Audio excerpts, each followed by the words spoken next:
참 명절인데요. 이렇게 함께 모여서 예배드릴 수 있는 은혜 주신 것 너무나 감사드립니다. 우리는 지금 고린도전서를 살펴가고 있습니다. 고린도 교회는 지금 우리가 살고 있는 교회나 그 당시 고린도 교회나 별반 차이가 없다라는 생각을 가질 정도로 참 문제가 많이 있는 것 같습니다. 그런데 그 문제를 어떻게 해결해 가느냐, 그것이 더 중요한데 고린도 교회는 그래도 말씀에 따라서 문제를 해결해 나가는 모습들을 보게 됩니다. 네, 교회들도 그런 말씀에 따라서 문제를 만났을 때 해결해 나가기를 간절히 바라겠습니다. 1장 6절에서부터 1장 10절에서부터 4장까지는 사실은 교회에 만들어진 분파에 대한 문제를 다루고 있습니다. 교회가 늘 파벌이 생기고 끼리끼리 모이게 되고 그러는데 그것은 하나님의 말씀에 어긋나다라는 것으로 가르쳐주고 있습니다. 사람을 쫓는 일, 사람을 쫓아가는 일, 그것은 성경적이지 않다라는 것입니다.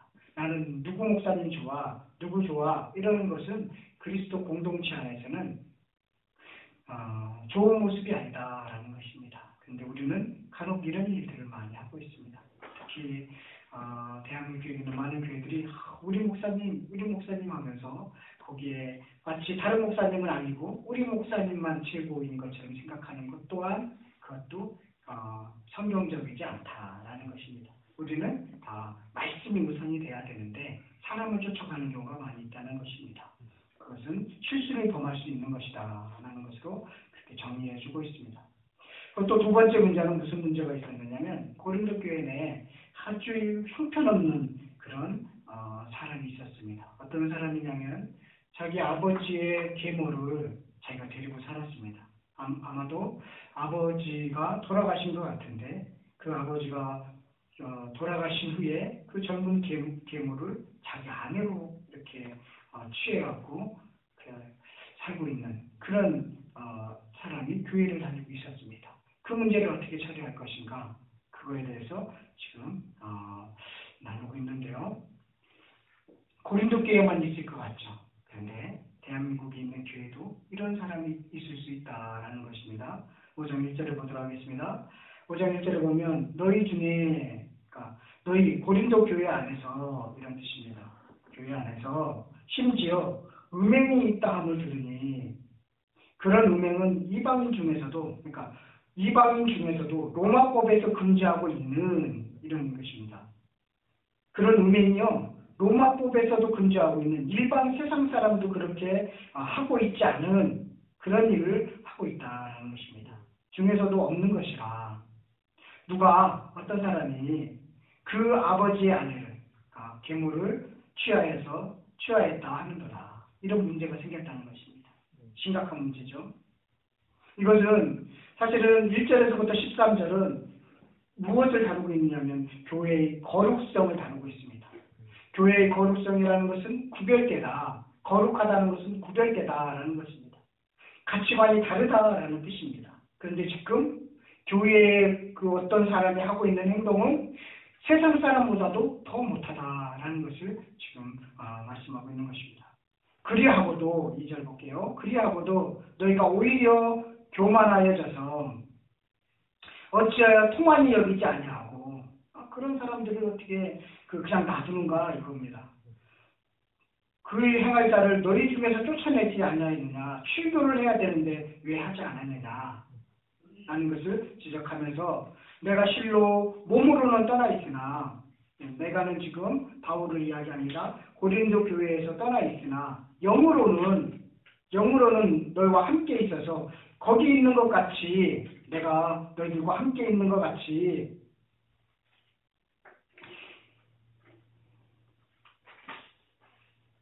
이런 일 행한 자를 이미 판단하였노라. 내가 너희와 함께 있는 것처럼 이미 이런 사람은 내가 판단했다. 그것은 출교를 해야 된다라는 것입니다.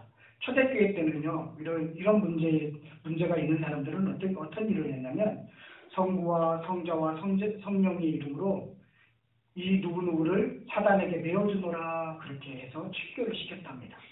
그러면 그 사람이요 그렇게 출교를 당하면 곧 오래 있지 않아서 거의 다 대부분이 죽었다고 합니다. 아주 강건적으로 그런 성령의 역사가 있었는데, 그렇게 지금 여기도 지금 그 고린도 교회 이 초대교회도 지금 출교를 해야 된다. 성부와 성자 이름으로 사단에게 내어 넘겨주노라. 자, 여기도 마찬가지로 지금 바울도 그렇게 하고 있습니다. 자, 4절부터 보면요. 주 예수의 이름으로 너희가 내 영과 함께 모여서 우리 주 예수의 능력으로 이런 자를 사단에게 내어주었으니 출교를 했으니, 자, 출교한 이유가 왜 출교를 했느냐면 이는 육신은 멸하고 영은 주 예수의 날에 구원을 받게 하려 함이라. 그렇게 출교를 당함으로써 야, 내가 죄인이구나 라고 회개할 수 있는 기회를 줌으로써 그 영혼이 구원받게 하기 위해서 출교를 해야 된다라는 것입니다. 그래서 그들에게 출교를 시키는 것입니다. 출교하면 회개하고 돌아올 수 있는 기회가 줄 수 있다는 것입니다. 그런데 그 안에 있으면 교만해져서 자꾸만 죄를 범한다는 것입니다. 그래서 출교를 해야 되는데 왜 이런 사람들이 있으면 누룩처럼 그런 죄성이 퍼져나가거든요. 그러면 교회의 거룩성이 깨지거든요.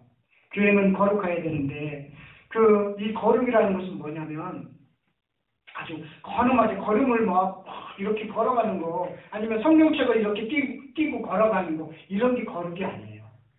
예배 드릴 때 막 조용히 앉아 손들리지 않고 막 가만히 있다, 야, 저 사람은 되게 거룩하네. 그런 거룩이 아니에요. 그건 거룩을 표현하는 게 아닙니다. 내가 하나님과 관련된 사람이다. 내가 하나님과 관계 맺는 사람이다. 그 하나님과 관계 맺는 사람으로서 내가 어떤 삶을 살아가야 되는가. 하나님께서 내가 보고 계시는데 나는 어떤 삶을 살아가야 되지? 그렇게 의식하면서 살아가는 사람. 이 사람들이 거룩하다는 것입니다. 거룩이라는 건 그런 것이에요. 늘 하나님을 의식하면서 살아가는 사람들. 이 사람들이 거룩하다는 것입니다. 그런데 하나님을 의식하고 있는데, 하나님이 보고 있는데 죄를 질 수 없겠죠. 하나님이 보고 있는데 음행을 할 수가 없겠죠. 하나님이 보고 있는데 다른 나쁜 짓을 할 수 없겠죠. 그런 가치관을 가지고 살아가는 것, 이것이 거룩이라는 것입니다. 그래서 이런 사람들을 놔두면 교회의 거룩성이 깨져버리기 때문에 빨리 출교를 해야 된다. 그리고 출교하는 것은 또 그 사람에게도 기회가 되는 거예요. 주님께 돌아올 수 있는 회개의 기회가 되기 때문에 출교를 해라 라고 명령을 내리고 있습니다. 6절 볼게요. 너희가 자랑하는 것이 옳지 아니하도다. 적은 누룩이 온 덩어리에 퍼지는 것을 알지 못하느냐. 교회의 순결이 중요하다는 것을 계속적으로 얘기하고 있습니다. 몇몇 사람이 나쁜 행동을 한다면 다른 성도들에게 영향력을 미친다는 것입니다. 영향력을 미친다는 것이에요. 나쁜 이야기들이요, 그게 힘이 있어서 자꾸만 번져나가는 일들을 많이 보게 됩니다. 그러니까 적은 누룩이 큰 덩어리에 퍼져나가는 것을 보게 됩니다. 너희는 누룩 없는 자인데, 이게 무교병이죠. 누룩 없는 자인데 새 덩어리가 되기 위하여 묵은 누룩을 내어버리라. 우리의 유월적 양 곧 그리스도께서 희생되셨느니라. 하나님의 교회는요, 새로운 이스라엘이에요. 예수 그리스도를 통해서 순결성을 찾아낸 새로운 공동체, 새 이스라엘이거든요. 그 어린 양, 6월짜리 어린 양 예수 그리스도의 희생으로서 다시 태어나게 된, 다시 만들어지게 된 것이 바로 새 예루살렘인데, 새 이스라엘인데, 그 새 이스라엘의 순수성을 지키기 위해서는 이런 악한 것들은 빨리빨리 제거해버리고 출교해버리게 된다. 그래야 순수성을 찾을 수 있다라는 것입니다. 지금요, 사실은 이것이 교회에서 주고 있는 권징인데, 지금 교회마다 이런 권징을 사용하지 않고 있죠. 원래 장로님들이 모여서 무슨 일이 있으면 권징을 해서 이 사람들은 무슨 문제가 있기 때문에 몇 달 동안은 성찬에 참여하지 못하게 한다. 아니면 무슨 죄를 졌기 때문에 뭘 해야 된다. 이런 권징들을 해야 되는데 그런 권징들을 많이 하고 있지 않다는 것입니다. 그렇게 권징하려고 하면 여기만 교회 있니? 다른 데도 교회 있는데? 하고 떠나버린다는 것입니다. 그래서 이 교회, 한국교회 전체의 순결성을 지키기 위해서 전체 교회가 이런 순결을 지키기 위한 운동을 하지 않는 한 이것은 잘 지켜지기 어려운 그런 상황에 처해 있다라는 것입니다. 안타까운 일이기도 하죠. 지금 고린도 교회는 그런 몇 사람의 한 사람이 지금 계모를 아내로 취함으로써 그 나쁜 영향력이 미치고 있으니까 빨리 출교를 해라 라고 말하고 있는 것입니다. 이러므로 우리가 명절을 지키되 묵은 누룩으로도 말고 악하고 악의의 잔 누룩으로도 말고 누룩이 없이 오직 순전함과 진실함의 떡으로 하자. 그 순전함과 진실함으로 그 공동체가 거룩성이 유지되어야 된다라는 것입니다. 내가 너에게 쓴 편지에 음행하는 자들을 사귀지 말라 하였거니와 이 말은 이 세상에 음행하는 자들이나 탐하는 자들이나 또 속여 빼앗는 자들이나 우상 숭배하는 자들을 도무지 사귀지 말라 하는 것이 아니니 만일 그리 아니면 내가 세상 밖으로 나아가야 할 것이니라. 이것은 무슨 뜻이냐면요. 음행에 대해서 이제는 9절부터는 또 다른 문제예요. 음행하는 사람과 어떻게 우리가 관계를 맺어야 되는가 이런 뜻입니다. 뭐냐면 세상 사람들, 교회 밖에 있는 세상 사람들은 음행하는 사람들이 많이 있죠. 그렇죠. 그 죄를 음행하는 사람들이 많이 있는데 그 사람들을 사귀지도 말고 그리고 가까이 하지도 말고 그렇다면 네가 세상 밖으로 나가야 되지. 너 혼자만 있어야 되니까 그게 아니라는 뜻입니다. 왜냐하면 이제 내가 너에게 쓴 것은 만일 어떤 형제라 일컫는 자가 음행하거나 탐욕을 부리거나 우생숭배를 하거나 모욕하거나 술 취하거나 속여 빼앗거든 사귀지도 말고 그런 자와 함께 먹지도 말라 하니라. 이건 그러니까 10절과 11절은 다른 사람들이에요. 왜냐하면 10절에서는 세상 사람들, 그렇게 음행하는 사람들하고는 그냥 사귀고 있어라. 세상 사람들은 다 그런 사람들이니까 그렇다고 해서 네가 사귀지 않는다면 세상 밖으로 나갈 수밖에 없다. 세상 사람들은 음행하고 있으니까 그 음행하는 거에 대해서 네가 자상하면 안 돼 하다 보면 너 혼자밖에 없어. 그래서 그만큼 지금 고린도 교회 지역이 음행이 보편화됐다는 것입니다. 어느 정도냐면 이 당시에 사람들은 제사를 지내는 것이 거기에 제사를 지내면 제사 지낸 이후에는 사실 신전에서 이렇게 몸을 내놓는 그런 사람들이 있어서 아주 음행이 보편화되어 있는 그런 환경입니다. 그렇다면 네가 그런 환경 속에서 문화 속에서 그 사람들은 나 사귈 수가 없다. 그러면 혼자 떠날 수밖에 없지만 자 11절은 어떤 뜻이냐면 교회 안에서의 사람들입니다. 교회 안에서 형제라고 일컫는 사람이 음행하거나 탐욕을 부리거나 우상숭배를 하거나 모욕하거나 술 취하거나 속을 빼앗거든 사귀지 말라는 것입니다. 왜 그러냐면 그런 자와 함께 먹지도 말라 합니다. 그렇게 하다 보면 공동체가 해체되기 때문에 그 사람하고는 가까이 하지도 말고 출교시켜라 이런 것입니다. 이것이 해결책입니다. 그래서 그렇게 함으로써 교회의 거룩성과 순결성을 지켜야 나가야 된다라는 것이 바로 해결책이에요. 그러니까 아까 그 계모를 데리고 살았던 어떤 사람에 대한 해결책이나 지금 음행한 사람, 교회 공동체 내에서 이렇게 11절과 같은 사람들에 대한 해결책이 바로 11절 그와 함께 먹지도 말라라는 것이 해결책이라는 것입니다. 그래서 그럼으로써 교회의 거룩성이 유지돼야 된다라는 것입니다. 참 심각한 문제이죠. 이 시대에 참 필요한 문제인 것 같습니다. 교회 안에서 예배를 드리고 있지만 그렇게 음행하는 일들이 많이 있습니다. 음란한 일들을 하고 있는 사람들이 많이 있습니다. 그럴 경우에는 교회가 정확한 징계를 해야 됩니다. 그래야만이 교회의 순결성과 거룩성을 유지할 수 있습니다. 그런데 자꾸만 우리가 이런 일을 하지 못하는 이유는 교회의 숫자에 따라서 교회의 성공에 따라서 더 많은 사람들이 모이면 된다는 식의 생각을 갖고 있기 때문에 이런 징계를 쉽게 하지 못하고 있는 것입니다. 그러다 보니까 자꾸만 교회가 수준이 낮아지고 자꾸만 거룩성을 잃어버리고 그래서 세상 사람들이 보기에도 별반 거룩하지 않는 것처럼 보이는 것이 현대의 교회의 모습이 되어버렸는데 지금 고린도 교회의 모습도 비슷하다는 것입니다. 그것은 뭐냐면 징계를 하지 않았기 때문에 그렇습니다. 그래서 바울은 지금 고린도 교인들에게 교회의 순수성과 거룩성을 지키기 위해서는 징계를 해야 된다, 출교를 해야 된다라는 것을 가르쳐주고 있는 것입니다. 쉽지 않은 일이지만 꼭 해야만 되는 그런 일입니다. 밖에 있는 사람들을 판단하는 것이야 내게 무슨 상관이 있으리오마는, 그러니까 세상 사람들을 판단하는 것은 무슨 상관이 있어 말이야. 교회에 있는 사람들이야 너희가 판단하지 않냐야. 밖에 있는 사람들은 하나님의 심판하시려니와 그 사람들은 하나님이 심판하실 거야. 이 악한 사람은 너희 중에서 내쫓아라. 교회 안에서 그렇게 악한 사람이 있으면 내쫓아야 된다라는 것으로 지금 결론을 맺고 있습니다.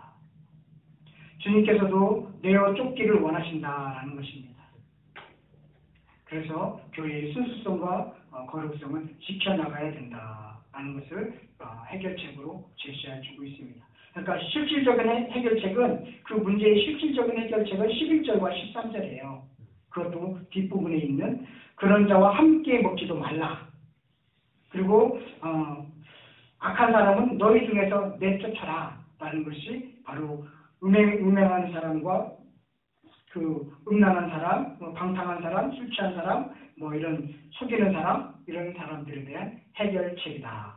그럼으로써 교회의 거룩성과 순수성을 유지해 나가야 된다라는 것을 말씀하고 있습니다. 아셨죠? 그게 5장의 말씀입니다. 6장에 보면 6장은 무슨 문제를 다루고 있느냐면 성사의 문제를 다루고 있습니다. 자, 성도들끼리 문제가 생겼습니다. 그럴 경우에는 어떻게 해야 되나? 법정 싸움을 어떻게, 성사의 문제를 어떻게 해야 되는 건가? 교회의 가르침은 그겁니다. 성도들끼리 문제가 있어도 사회법으로 나가지 말라는 것이 성경의 가르침입니다. 그런데 요즘은 그렇게 하지 않죠. 대부분의 사회법으로 나가고 있죠. 그런데 성경의 진정한 가르침은 사회법으로 안 나가는 것이 진정한 가르침입니다. 왜 그러냐면 교회의 법이 사회법보다 높기 때문에 그렇습니다. 하나님의 법이 사회법보다 더 높기 때문에 하나님의 율법이, 하나님의 의로운 법이 교회 사회법보다 훨씬 높기 때문에 어떻게 높은 법을 가지고 있는데 낮은 법에 그 판단을 받으려고 하느냐라는 것이 교회의 가르침인 것입니다. 그럼 그것을 한번 보도록 하겠습니다. 너희 중에 누가 다른 이와 더불어 다툼이 있는데, 자, 다툼이 있습니다. 교회 안에서 다툼이 있습니다. 구태여 불의한 자들 앞에서, 이 불의한 자들, 그러니까 그 사야에 이렇게 구원으로 믿음으로 구원을 받지 못해서 상대적으로 불의한 그런 사람들 앞에서 고발하고 성도 앞에서 하지 아니하느냐? 성도가 세상을 판단할 것을 너희가 알지 못하느냐? 성도의 정체성을 나타내는 거예요. 성도가 어떤 사람들이라는 걸 가르쳐주고 있어요. 성도는요, 세상을 판단하는 사람이에요. 세상도 너에게 판단을 받겠거든. 그러니까 세상이 우리 성도들의 판단을 받게 되어 있다는 것입니다. 그런데 지극히 작은 일이라는 것은 이 세상의 일이에요. 그 지극히 작은 일 판단하기를 감당하지 못하겠느냐. 그런 일들은 충분히 너희들끼리 감당할 수 있어. 왜 그러냐면 세상을 판단할 만한 그런 권위와 그리고 그런 능력을 교회에게 줬기 때문에 그 작은 일 같은 거 판단하는 건 쉽게 할 수 있다는 것입니다. 우리가 천사를 판단할 것을, 이 천사라기보다는 사단이라고 해야 되는데, 판단할 것을 너희가 알지 못하느냐. 그리하거든 하물며 세상 일이냐. 이 성도에게 주어진 그 어떤 권한과 그 권한이 얼마나 큰지에 대해서 지금 3절에서 알려주고 있습니다. 3절과 4절에서 성도들은 그만큼 많은 것들을 판단할 수 있는 그런 능력의 사람이다라는 것을 가르쳐주고 있습니다. 그런즉 너희가 세상 사건이 있을 때에 교회에서 경의 여김을 받는 자들을 세우느냐. 내가 너희를 부끄럽게 하려 하여 이 말을 하노니 너희 가운데 형제간에 이를 판단할 만한 지혜 있는 자가 이같이 하나도 없느냐? 어떻게 하나도 없기에 세상 법으로 나가고 있느냐? 이것입니다. 형제가 형제와 더불어 고발할 뿐더러 믿지 아니하는 자들 앞에서 하느냐? 너희가 피차 고발함으로 너희 가운데 이미 뚜렷한 허물이 있나니 차라리 불의를 당하는 것이 낫지 아니하며 차라리 속는 것이 낫지 아니하냐. 차라리 고발을 하는 것보다는 손해를 보는 게 차라리 더 낫다라는 것입니다. 너희는 불의를 행하고 속이는구나. 그는 너희의 형제로다. 불의한 자가 하나님의 나라를 유업으로 받지 못할 줄을 알지 못하느냐. 미혹을 받지 말라. 음행하는 자나 우상 숭배하는 자나 간음하는 자나 탐색하는 자나 남색하는 자나 도적이나 탐욕을 부리는 자나 술 취하는 자나 모욕하는 자나 속여 빼앗는 자들은 하나님의 나라를 유업으로 받지 못하느니라. 너희 중에 이와 같은 자들이 있더니 주 예수 그리스도의 이름과 우리 하나님의 성령 안에서 씻음과 거룩함과 의롭다 하심을 받았느니라.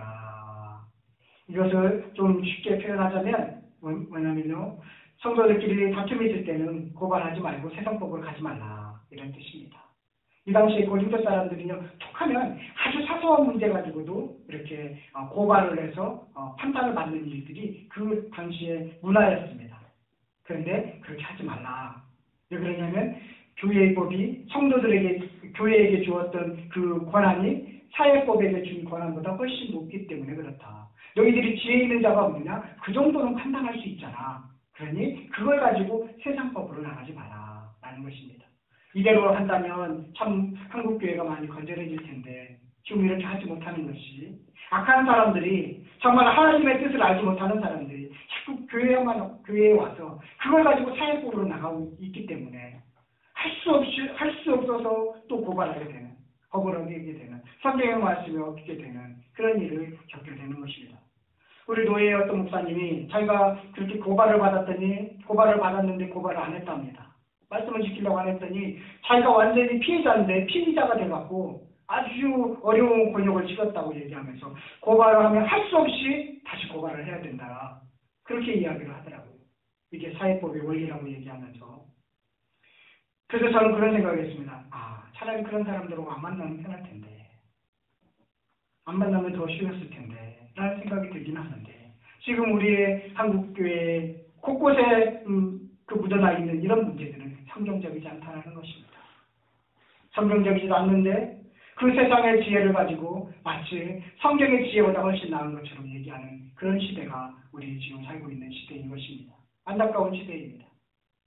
여기에서 오늘 분명히 말씀하는 것처럼 하나님의 나라의 유업이 더 큰데 세상 나라의 유업 가지고 그거 가지고 그렇게 고발하고 그러냐. 차라리 손해를 봐라. 그러는 것이 지금 성경적인 가르침입니다. 우리는 그렇게 잘 하지 못하고 있죠. 막상 제가 이런 문제를 겪으면 되게 고민할 수도 있을 거라는 생각이 듭니다. 그래서 자신이 없어서 그런 문제 만나는 곳에 나가지 않으려고 합니다. 여러분이나 제가 정말 우리는 자신이 없습니다. 그렇기 때문에 좀 더 만남이나 좀 더 이런 거룩성을 유지하는데 좀 더 신경을 써야 되는 것이 우리의 모습이 아닐까 생각이 됩니다. 여러분, 성도들에게는 큰 권한을 주었습니다. 큰 권능을 주었습니다. 판단할 수 있는, 세상 전체를 판단할 수 있는 권능을 우리에게 주었습니다. 그런데 어떻게 세상에게 우리가 판단을 받을 수 있겠습니까? 하나님의 법이 세상보다 훨씬 높은데 어떻게 하나님의 법을 갖고 있는 우리가, 그것을 가지고 살겠다고 하는 우리가 세상의 법에 판단을 받겠습니까? 그 거룩성을 유지하는 것이 바로 이 시대에 가장 필요한 것이 아닌가 생각이 됩니다. 교회는요, 서로 사랑하는 공동체입니다. 그리고 교회의 본질을 상실함으로써 그 사랑의 공동체가 깨짐으로써 서로 고발하게 되어 있는 것입니다. 분명히 5절을 보면요, 너희 형제간이라고 분명히 말씀하고 있습니다. 하나님의 자녀라는 뜻입니다. 어떻게 자녀들끼리 고발할 수 있느냐 이겁니다.